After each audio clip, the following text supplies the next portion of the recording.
Senior পর্যায়ে যারা আছেন তাদের দৃষ্টি আকর্ষণ করছি, আর বিশেষ করে আমাদের যে নেতা ভারপ্রাপ্ত তারেক রহমান, ওনার দৃষ্টি আকর্ষণ করে বলছি, আমরা কেন আজকে অনশনে বসবো? আমাদের কেন আসতে হবে? আমার আব্বার যে অবদান সেটা একটু ভুলে গেলে তো হবে না। তাহলে তো আমাদের ফ্যামিলির সাথে না, দেশ এবং জাতির সাথে বেইমানি করা হবে।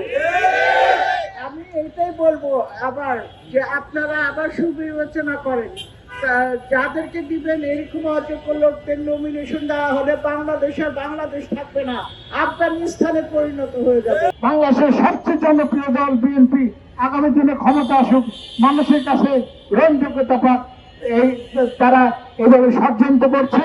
এটা কি সম্ভব?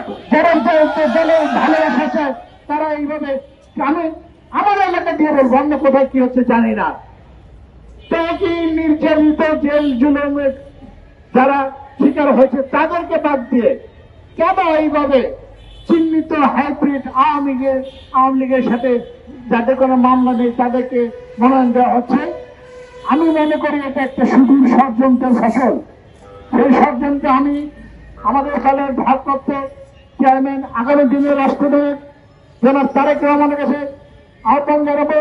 অত্যন্ত খুশির ব্যাপারে উনি বাংলাদেশে ফিরে আসছেন। উনি বাংলাদেশে এসে সচক্ষে দেখতে পারবেন কারা এই দলের ভিতরে থেকে এই ধরনের নানামুখী ষড়যন্ত্রে লিপ্ত।